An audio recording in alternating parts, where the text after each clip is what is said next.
നമസ്കാരം, real news കേരളയിലേക്ക് സ്വാഗതം. ഇന്നലെ മുണ്ടക്കയം കൂട്ടിക്കലിലുണ്ടായ ഉരുൾപൊട്ടലിൽ 4 പേർ മരിച്ചതായി സ്ഥിരീകരിച്ചു. ഓട്ടോ ഡ്രൈവറായ ഷാലറ്റിന്റെ മൃതദേഹമാണ് ഇന്ന് കണ്ടെത്തിയത്. കൂട്ടിക്കൽ വെട്ടിക്കാനത്ത് നിന്നാണ് മൃതദേഹം ലഭിച്ചത്. ഇന്നലെ കൂട്ടിക്കൽ പ്ലാപ്പള്ളിയിൽ 3 പേരുടെ മൃതദേഹം കണ്ടെത്തിയിരുന്നു.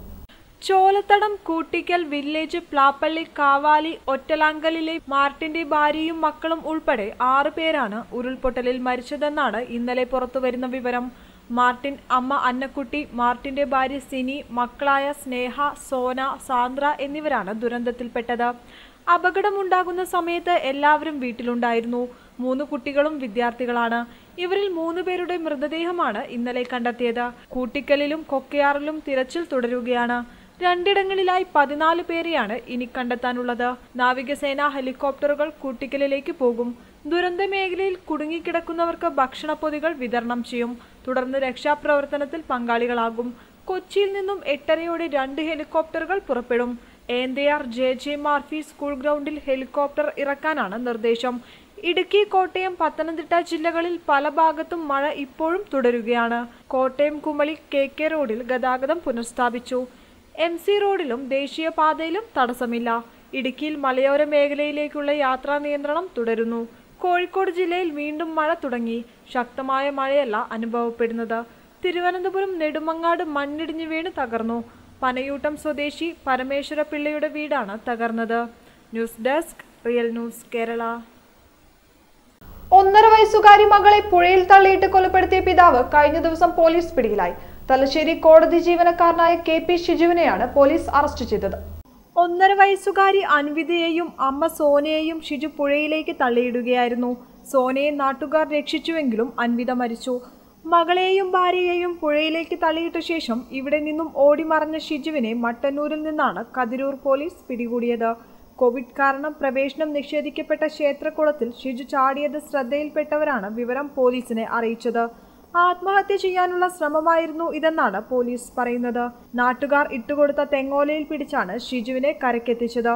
വെള്ളിയാഴ്ച വൈകിട്ട് 6:30 പാഞ്ഞിപ്പാലം പുഴയിലേക്ക് ഭാര്യയെയും 1.5 വയസ്സുകാരി മകളെയും ഷിജു തള്ളിയിട്ടത്. വള്ളിയിൽ ക്ഷേത്ര ദർശനം കഴിഞ്ഞു വരുന്നതിനിടെയായിരുന്നു സംഭവം. പുഴ കാണിക്കാമെന്നു പറഞ്ഞ് പുഴക്കരയിലെത്തി തണയുടെ മുകളിലൂടെ നടക്കുമ്പോൾ തന്നെയും മകളെയും ഭർത്താവ് തള്ളി പുഴയിലിട്ടുവെന്നാണ് ഭാര്യയുടെ മൊഴി. സംഭവത്തിനു ശേഷം ഷിജുവിന്റെ ഫോൺ സ്വിച്ച് ഓഫ് ആയിരുന്നു. ഇവരെത്തിയ ബൈക്ക് ഉപേക്ഷിച്ചാണ് ഷിജു കടന്നു കളഞ്ഞത്. സംഭവ സ്ഥലത്തുനിന്ന് ഒരാൾ ഓടിപ്പോകുന്നത് കണ്ടതായി ദൃക്സാക്ഷികളും പറഞ്ഞിരുന്നു. അൻവിതയുടെ മൃതദേഹം തലശ്ശേരി ജനറൽ ആശുപത്രിയിൽ പോസ്റ്റ്മോർട്ടം നടപടികൾ പൂർത്തിയാക്കിയ ശേഷം പൊന്നം 4-ാം മൈലിനടുത്തുള്ള സോനയുടെ തറവാട്ട് വീട്ടിലെത്തിച്ചു സംസ്കരിച്ചു. Kannur city police commissioner R Ilango സംഭവ സ്ഥലത്തെത്തി പരിശോധന നടത്തി. സാമ്പത്തിക പ്രയാസമുള്ളതിനാൽ ഭാര്യയുടെ സ്വർണ്ണാഭരണങ്ങൾ പണയപ്പെടുത്തിയെന്നും ഇതിന്റെ പേരിൽ ഭാര്യ നിരന്തരം കുറ്റപ്പെടുത്തുകയും അവഹേളിക്കുകയും ചെയ്തതിനാലാണ് പുഴയിൽ തള്ളിയിട്ട് കൊലപ്പെടുത്താൻ തീരുമാനിച്ചതെന്നും ഷിജു പറഞ്ഞതായി പോലീസ് പറയുന്നു. ഭാര്യയെയും കുഞ്ഞിനെയും പുഴയിലേക്ക് തള്ളിയിട്ടതാണെന്ന് ഷിജു സമ്മതിച്ചതായി പോലീസ് പറഞ്ഞു. സ്വർണം പണയത്തിലായിരുന്ന കാര്യം സോനയും പോലീസിനോട് പറഞ്ഞിട്ടുണ്ട്. അറസ്റ്റിലായ ഷിജുവിനെ Thalassery additional chief judicial magistrate കോടതി റിമാൻഡ് ചെയ്തു. News desk, real news. മഴ കുറഞ്ഞത് ആശ്വാസം നൽകുന്നുവെന്ന് റവന്യൂ മന്ത്രി K രാജൻ. ഉരുൾപൊട്ടലുണ്ടായ കൂട്ടിക്കലിലും കൊക്കയാറിലും ദുരിതാശ്വാസ പ്രവർത്തനം ആരംഭിച്ചു. NDRFന്റെ 2ാമത്തെ സംഘവും കൊക്കയാറിൽ എത്തിയിട്ടുണ്ട്. നടന്നുപോയാണെങ്കിലും 2ഇടവും സന്ദർശിച്ച് രക്ഷാപ്രവർത്തനത്തിന് നേതൃത്വം നൽകുമെന്നും റവന്യൂ മന്ത്രി പറഞ്ഞു. ഇന്നലെ രാത്രിയിലെ ആശങ്കയ്ക്ക് വലിയ കുറവുണ്ട്. ഇടുക്കി ഡാം തുറക്കേണ്ട സാഹചര്യം ഇപ്പോഴില്ല. ഡാമുകൾ തുറക്കേണ്ടി വരും എന്ന ഭീതി അനാവശ്യമായി പ്രചരിക്കുന്നതാണ്. നിലവിൽ എല്ലാം നിയന്ത്രണ വിധേയമാണ്. ഇന്നലത്തേതിലും കൂടുതലായി ആശങ്കയൊന്നും ഇപ്പോൾ ആവശ്യമില്ല. വെള്ളപ്പൊക്കത്തിനുള്ള സാധ്യത നിലവിലില്ല. വെള്ളക്കെട്ട് ഉണ്ടാകാനുള്ള സാധ്യതയുള്ള മുഴുവൻ പ്രദേശങ്ങളും നിരീക്ഷിച്ചു വരികയാണ്. ആളുകൾ ജാഗ്രത പാലിക്കണം. മലയോര മേഖലയിലുള്ള യാത്ര എല്ലാവരും ഒഴിവാക്കണം. മഴ വല്ലാതെ കൂടുന്നില്ല എന്നതാണ് നിലവിൽ ലഭിച്ച റിപ്പോർട്ടുകൾ അടിസ്ഥാനമാക്കി പറയാനാവുക എന്നാണ് മന്ത്രി വ്യക്തമാക്കിയത്. News desk, real news Kerala. ശക്തമായ മഴ തുടരുന്ന സാഹചര്യത്തിൽ സംസ്ഥാനത്തെ 10 ഡാമുകളുടെ കൂടി ഷട്ടറുകൾ തുറന്നു. ഇടുക്കി ഡാമിലെ ജലനിരപ്പ് 2 അടി കൂടി ഉയർന്നാൽ ഓറഞ്ച് അലർട്ട് പ്രഖ്യാപിക്കും. നെയ്യാർ, പോപ്പാറ, അരുവിക്കര, കല്ലാർകുടി, പോത്തുണ്ടി, മലമ്പുഴ, പെരിങ്ങൽകുത്ത്, പീച്ചി, മുഴയാർ, വാഴിനി എന്നീ ഡാമുകളാണ് തുറന്നത്. കക്യാനത്തോട് ഡാം ഇന്ന് ഉച്ചയോടെ തുറക്കും. നെയ്യാർ ഡാമിന്റെ ഷട്ടറുകൾ നിലവിൽ 520 സെന്റിമീറ്റർ ഉയർത്തിയിട്ടുണ്ട്. ഉടൻ തന്നെ 80 സെന്റിമീറ്റർ കൂടി ഉയർത്തുമെന്ന് ജില്ലാ കളക്ടർ അറിയിച്ചു. നിലവിൽ മലമ്പുഴ ഡാമിലെ എല്ലാ ഷട്ടറുകളും 15 സെന്റിമീറ്റർ വീതവും പോത്തുണ്ടി ഡാമിലെ ഷട്ടറുകൾ 5 സെന്റിമീറ്റർ വീതവും തുറന്നിട്ടുണ്ട്. അറബിക്കടലിൽ രൂപം കൊണ്ട ന്യൂനമർദ്ദത്തിന്റെ പ്രഭാവത്തിൽ ഇന്നും കേരളത്തിൽ അതിശക്തമായ മഴയ്ക്ക് സാധ്യതയെന്ന് മുന്നറിയിപ്പ്. തിങ്കളാഴ്ചയോടെ മഴ കുറയാൻ സാധ്യതയുണ്ട്. ജില്ലകളിൽ ഇന്ന് റെഡ് അലേർട്ട് ഇല്ല. 7 ജില്ലകളിൽ യെല്ലോ അലേർട്ട് ഉണ്ട്. പത്തനംതിട്ട, ആലപ്പുഴ, കോട്ടയം, ഇടുക്കി, മലപ്പുറം, കണ്ണൂർ, കാസർഗോഡ് ജില്ലകളിലാണ് യെല്ലോ അലേർട്ട്. ഇന്നലെ പെയ്ത അതിശക്തമായ മഴയിൽ കനത്ത നാശനഷ്ടമുണ്ടായി. മഴക്കെടുതി നാശം വിതച്ച പ്രദേശങ്ങളിൽ കൂടുതൽ ദുരിതാശ്വാസ ക്യാമ്പുകൾ തുറന്നു. തിങ്കളാഴ്ച നടക്കാനിരുന്ന സർവകലാശാല പരീക്ഷകൾ മാറ്റിവെക്കും. കോളേജുകളിലെ മറ്റു ക്ലാസുകൾ തുറക്കുന്നത് 20ലേക്ക് നീട്ടിയിട്ടുണ്ട്. ശബരിമല തീർത്ഥാടനവും 19 വരെ ഉണ്ടാകില്ല. News desk, real news Kerala. Delhi എയിംസിൽ ചികിത്സയിൽ കഴിയുന്ന മുൻ പ്രധാനമന്ത്രി ഡോക്ടർ മൻമോഹൻ സിംഗിന് ഡെങ്കിപ്പനി സ്ഥിരീകരിച്ചെന്നും ആരോഗ്യസ്ഥിതി മെച്ചപ്പെടുന്നുണ്ടെന്നും എയിംസ് അധികൃതർ അറിയിച്ചു. പനിയെ തുടർന്ന് കഴിഞ്ഞ ബുധനാഴ്ച വൈകുന്നേരമാണ് ഡോക്ടർ മൻമോഹൻ സിംഗിനെ ആശുപത്രിയിൽ പ്രവേശിപ്പിച്ചത്. നെഞ്ചിലെ അണുബാധയ്ക്കൊപ്പം അദ്ദേഹത്തിന് ശ്വാസതടസ്സവും നേരിട്ടതായി റിപ്പോർട്ടുകൾ ഉണ്ടായിരുന്നു. കാർഡിയോളജിസ്റ്റായ ഡോക്ടർ നിതീഷ് നായിക്കിന്റെ നേതൃത്വത്തിലുള്ള സംഘത്തിന്റെ പരിചരണത്തിൽ ആശുപത്രിയിലെ കാർഡിയോ ന്യൂറോ സെന്ററിലുള്ള പ്രൈവറ്റ് വാർഡിലാണ് മൻമോഹൻ സിംഗ് ഉള്ളത്. ഇതിനിടെ കേന്ദ്ര ആരോഗ്യമന്ത്രി മൻസുഖ് മാണ്ഡവ്യ വ്യാഴാഴ്ച മൻമോഹൻ സിംഗിനെ സന്ദർശിച്ച് ആരോഗ്യ വിവരം തിരക്കിയിരുന്നു. എന്നാൽ മന്ത്രി ഫോട്ടോഗ്രാഫർക്കൊപ്പം വാർഡിലെത്തിയത് വൻ വിവാദമായിരുന്നു. കൂടാതെ അദ്ദേഹത്തിന്റെ ചിത്രം പുറത്തുവിട്ടതിൽ അതൃപ്തി പ്രകടിപ്പിച്ച് കുടുംബവും രംഗത്തെത്തിയിരുന്നു. മൻസുഖ് മാണ്ഡവ്യ മൻമോഹൻ സിംഗിനെ ആശുപത്രിയിലെത്തി സന്ദർശിച്ചതിന്റെ ചിത്രങ്ങളാണ് പുറത്തായത്. ആശുപത്രിയിൽ കഴിയുന്നതിനിടെ ഫോട്ടോ എടുക്കുന്നതിനെ മാതാവ് വിലക്കിയിരുന്നെന്നും അത് കേൾക്കാതെയാണ് കേന്ദ്രമന്ത്രിക്കൊപ്പം എത്തിയ ഫോട്ടോഗ്രാഫർ ഫോട്ടോ എടുത്തതെന്നും കുടുംബാംഗങ്ങൾ ആരോപിച്ചു. സംഭവം കുടുംബത്തെ വേദനിപ്പിച്ചു എന്ന് മൻമോഹൻ സിംഗിന്റെ മകൻ ദമാൻ സിംഗ് പറഞ്ഞിരുന്നു. News desk, real news Kerala. Congress അധ്യക്ഷ സ്ഥാനത്തേക്ക് തിരിച്ചെത്തണമെന്ന നേതാക്കളുടെ ആവശ്യത്തോട് പ്രതികരിച്ച് രാഹുൽ ഗാന്ധി അധ്യക്ഷനാകുന്നത് പരിഗണിക്കാമെന്നായിരുന്നു രാഹുലിന്റെ മറുപടി.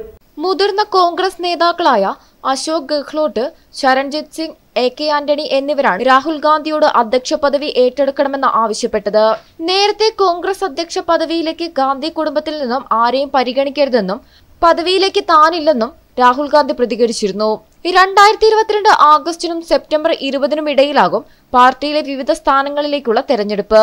പാർട്ടിക്ക് മുഴുവൻ രാഹുൽ ഗാന്ധി അധ്യക്ഷനായി എത്തണമെന്നാണ് ആഗ്രഹമെന്ന് KC വേണുഗോപാൽ പറഞ്ഞു. അധ്യക്ഷനായാലും ഇല്ലെങ്കിലും എല്ലാവരും അത് ആഗ്രഹിക്കുന്നുവെന്ന് മുതിർന്ന നേതാവ് അംബിക സോണിയും മുൻ കേന്ദ്രമന്ത്രി മീര കുമാറും പറഞ്ഞു. 2019 ലോക്സഭാ തെരഞ്ഞെടുപ്പിൽ നേരിട്ട കനത്ത പരാജയത്തോടെയാണ് രാഹുൽ ഗാന്ധി അധ്യക്ഷ പദവി ഒഴിഞ്ഞത്. രാജിവെക്കരുതെന്ന് സമ്മർദ്ദമുണ്ടായിട്ടും രാഹുൽ ഗാന്ധി വഴങ്ങിയില്ല.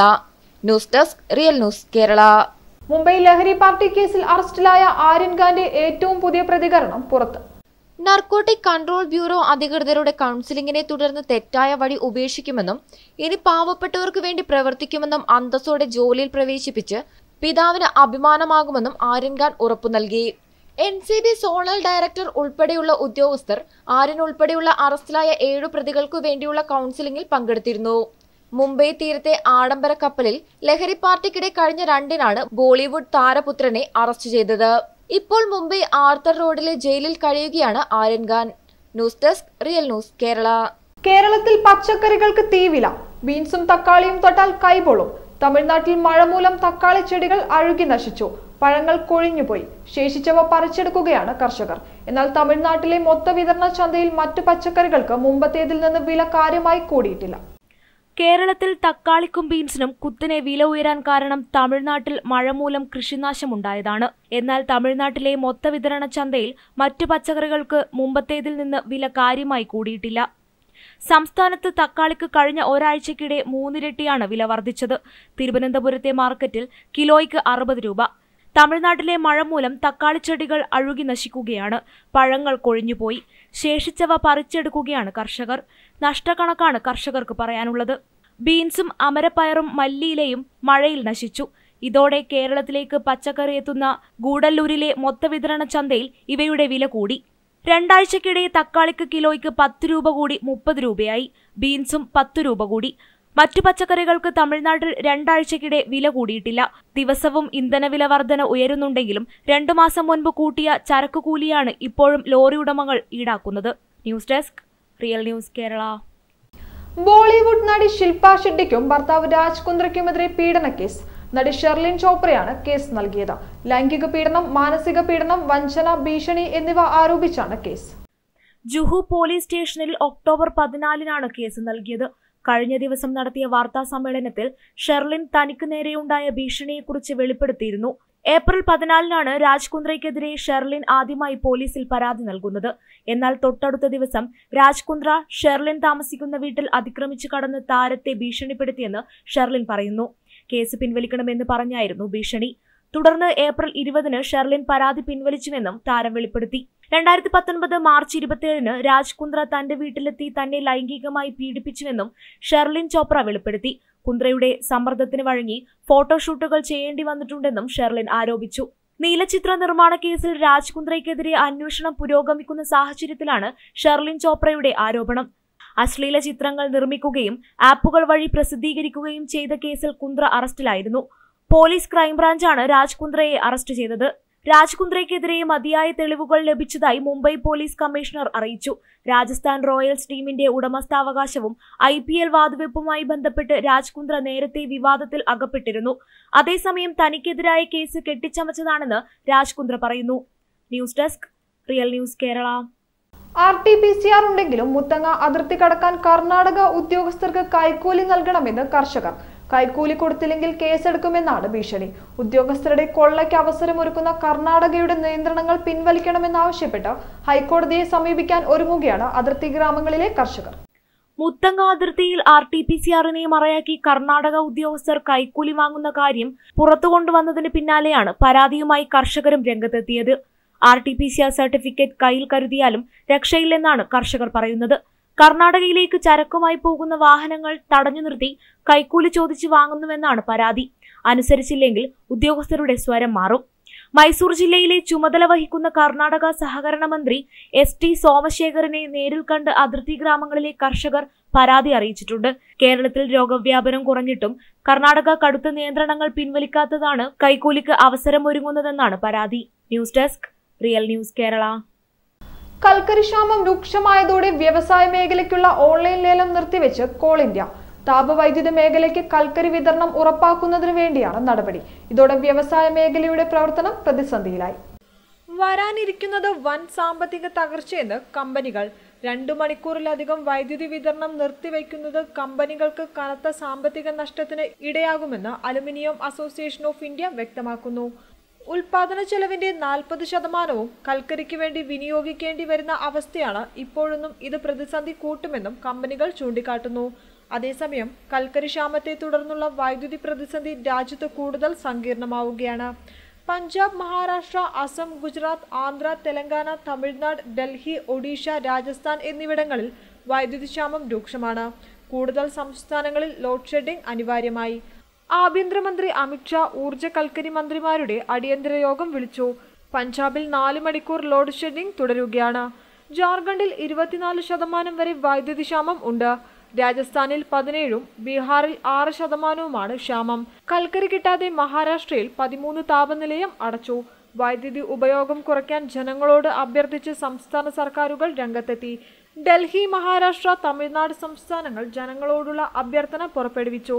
രാജ്യത്തെ 135 താപനിലയത്തിൽ 80% രൂക്ഷമായ കൽക്കരി ക്ഷാമം നേരിടുന്നു. പഞ്ചാബ്, ഡൽഹി, ആന്ധ്ര, മഹാരാഷ്ട്ര മുഖ്യമന്ത്രിമാർ പ്രധാനമന്ത്രിക്ക് കത്തെഴുതി. BJP ഭരിക്കുന്ന സംസ്ഥാനങ്ങളും കൽക്കരി ആവശ്യവുമായി രംഗത്തെത്തി. അതേസമയം കേരളത്തിൽ ലോഡ് ഷെഡിംഗും പവർ കട്ടും തൽക്കാലം വേണ്ടെന്ന് സർക്കാർ തീരുമാനം. വൈദ്യുതി നിയന്ത്രണം ഏർപ്പെടുത്തുമോ എന്ന് ഈ മാസം 19-ന് ശേഷം തീരുമാനിക്കുമെന്ന് വൈദ്യുതി മന്ത്രി K. കൃഷ്ണൻകുട്ടി പറഞ്ഞു. പ്രതിദിനം 2 കോടിയോളം അധികം ചെലവിട്ട് പവർ എക്സ്ചേഞ്ചിൽ നിന്ന് വൈദ്യുതി വാങ്ങി ക്ഷാമം പരിഹരിക്കും. അടുത്ത ചൊവ്വാഴ്ച സ്ഥിതി വിലയിരുത്തി തുടർ നടപടി തീരുമാനിക്കുമെന്ന് വൈദ്യുതി മന്ത്രി K. കൃഷ്ണൻകുട്ടി അറിയിച്ചു. കേന്ദ്രവിഹിതം കുറഞ്ഞാൽ സംസ്ഥാനത്ത് നിയന്ത്രണം ഏർപ്പെടുത്തിയേക്കും. News desk, real news Kerala. രാജ്യത്തെ ഒരു വിഭാഗം ജനങ്ങൾ ഇപ്പോഴും പട്ടിണിയിലാണെന്ന് ആഗോള വിശപ്പ് സൂചിക GSI റിപ്പോർട്ട്. 116 രാജ്യങ്ങളുടെ പട്ടികയിൽ ഇന്ത്യ 101-ാം സ്ഥാനത്താണ്. 94-ൽ നിന്ന് 101-ാം സ്ഥാനത്തേക്കാണ് ഇന്ത്യയുടെ മാറ്റം. പാകിസ്ഥാൻ, ബംഗ്ലാദേശ്, നേപ്പാൾ എന്നീ രാജ്യങ്ങൾക്കും പിന്നിലാണ് ഇന്ത്യ. പോഷകക്കുറവ്, പ്രായത്തിന് ആനുപാതികമായ തൂക്കക്കുറവ്, ശിശുമരണ നിരക്ക് എന്നിവ പരിഗണിച്ചാണ് റിപ്പോർട്ട് തയ്യാറാക്കിയത്. പദ്ധതി നടപ്പിലാക്കലിലെ വീഴ്ച, പോഷകക്കുറവ് കൈകാര്യം ചെയ്യുന്നതിലെ ഉദാസീനത തുടങ്ങിയവയാണ് രാജ്യത്തെ പിന്നോട്ടെത്തിച്ചത്. ചൈന, ബ്രസീൽ, കുവൈറ്റ് തുടങ്ങിയ രാജ്യങ്ങൾ 5-ൽ താഴെ GHI സ്കോറുമായി മുൻനിരയിലുണ്ട്. ദാരിദ്ര്യം, പോഷകക്കുറവ് എന്നിവ നിരന്തരം നിരീക്ഷിക്കുന്ന ഗ്ലോബൽ ഹങ്കർ ഇൻഡെക്സ് ഐറിഷ് സംഘടനയായ കൺസേൺ വേൾഡ് വൈഡും ജർമ്മൻ സംഘടനയായ വെൽറ്റ് ഹങ്കർ ലൈഫും ചേർന്നാണ് റിപ്പോർട്ട് തയ്യാറാക്കിയത്. നേപ്പാൾ 76, ബംഗ്ലാദേശ് 76, മ്യാൻമർ 71, പാകിസ്ഥാൻ 92 എന്നിങ്ങനെയാണ് പട്ടികയിൽ ഇന്ത്യയുടെ അയൽ രാജ്യങ്ങളുടെ സ്ഥാനം. News desk, real news Kerala. മ്യാൻമറിൽ ന്യൂനപക്ഷങ്ങൾക്ക് നേരെയുള്ള വംശീയാതിക്രമം തുടർക്കഥയാകുന്നു. ലക്ഷക്കണക്കിന് റോഹിംഗ്യൻ മുസ്ലിങ്ങളെ ആട്ടിപ്പായിച്ച മ്യാൻമർ സൈന്യം ഇപ്പോൾ ക്രിസ്ത്യാനികൾക്കെതിരെ ക്രൂരമായ അതിക്രമങ്ങളാണ് നടത്തുന്നത്. മ്യാൻമാറിൽ സൈനിക ഭരണകൂടത്തിന്റെ തേർവാഴ്ചയിൽ ജീവനം കൊണ്ടോടുകയാണ് ക്രിസ്ത്യൻ ജനത. അക്രമം ഭയന്ന് വീട് വിട്ടിറങ്ങുന്നവർക്ക് അഭയം പ്രഖ്യാപിക്കാൻ ഇടമില്ല. പള്ളിയിൽ ഷെല്ലാക്രമം നടത്തുക, പുരോഹിതരെ തടവിലാക്കുക, പള്ളിയെ സൈനിക താവളമാക്കി ഉപയോഗിക്കുക തുടങ്ങിയ അക്രമങ്ങളാണ് സൈന്യം ക്രിസ്ത്യാനികൾക്കെതിരെ നടത്തിവരുന്നത്. കഴിഞ്ഞ മാസം മ്യാൻമാർ സൈന്യം 31-കാരനായ പുരോഹിതനെ വെടിവെച്ചു കൊന്നു. തുടർന്ന് സൈനികർ പുരോഹിതന്റെ വിരൽ മുറിച്ചുമാറ്റി മോതിരം മോഷ്ടിച്ചു. മ്യാൻമാറിൽ 90% ബുദ്ധമത വിശ്വാസികളാണ്. ക്രിസ്ത്യാനികൾ മ്യാൻമാർ ജനസംഖ്യയുടെ 6% മാത്രമാണുള്ളത്. മ്യാൻമാറിന്റെ തെക്കുകിഴക്കൻ അതിർത്തിയായ കയാങ്, കച്ചിൻചിൻ തുടങ്ങിയ പ്രവിശ്യകളിലാണ് ക്രിസ്ത്യൻ വിശ്വാസികൾ തിങ്ങിപ്പാർക്കുന്നത്. ഈ മേഖലയിൽ പട്ടാള ഭരണകൂടം നിരന്തര ആക്രമണങ്ങളാണ് അഴിച്ചുവിടുന്നത്. ഒരു മാസത്തിനിടെ ഇവിടങ്ങളിൽ നിന്ന് 1,00,000-ലധികം പേർ പലായനം ചെയ്തു. കഴിഞ്ഞ ഫെബ്രുവരിയിലാണ് ആങ് സാൻ സൂചിയെ തടവിലാക്കി മ്യാൻമാറിൽ പട്ടാള ഭരണം പിടിച്ചെടുത്തത്. News desk, real news Kerala. Bahrain vaccination പൂർത്തിയാക്കി ഗ്രീൻ ഷീൽഡ് ലഭിച്ചവർക്ക് കോവിഡ് രോഗിയുമായി സമ്പർക്കമുണ്ടായാൽ ഹോം ക്വാറന്റൈൻ ആവശ്യമില്ലെന്ന് അധികൃതർ. എന്നാൽ ഇവർ 1-ാം ദിവസവും 7-ാം ദിവസവും 2 PCR ടെസ്റ്റുകൾ നടത്തണം. ഗ്രീൻ ഷീൽഡിലുള്ളവർ കോവിഡ് രോഗികളുമായി സമ്പർക്കത്തിൽ വന്നാൽ ഹോം ക്വാറന്റൈൻ ഇരിക്കേണ്ടെന്ന് കോവിഡ് പ്രതിരോധ സമിതിയാണ് അറിയിച്ചത്. ഈ മാസം 15 മുതൽ പ്രാബല്യത്തിൽ വരുന്ന പുതിയ വ്യവസ്ഥകൾ പ്രകാരമാണിത്. വാക്സിനേഷൻ ഗ്രീൻ ഷീൽഡ് ലഭിക്കാത്തവർ 7 ദിവസം ക്വാറന്റൈൻ കഴിയണം. 10 ദിവസമായിരുന്നു നിലവിൽ ക്വാറന്റൈൻ കാലയളവ്. ഇവർക്കും 1-ാം ദിവസവും 7-ാം ദിവസവും PCR ടെസ്റ്റ് നടത്തണം. രോഗലക്ഷണങ്ങൾ കണ്ടാൽ ഉടൻ തന്നെ ടെസ്റ്റ് നടത്തണം. ഒക്ടോബർ 15-ന് മുമ്പ് സമ്പർക്കം സ്ഥിരീകരിച്ചവർക്ക് പുതിയ വ്യവസ്ഥ ബാധകമല്ലെന്നും അധികൃതർ വ്യക്തമാക്കി. News desk, real news Kerala. വാർത്തകൾ അവസാനിക്കുന്നില്ല. കൂടുതൽ വാർത്തകൾക്കും വിശേഷങ്ങൾക്കുമായി ഞങ്ങളുടെ വെബ്സൈറ്റായ www.realnewskerala.com സന്ദർശിക്കുക. നന്ദി.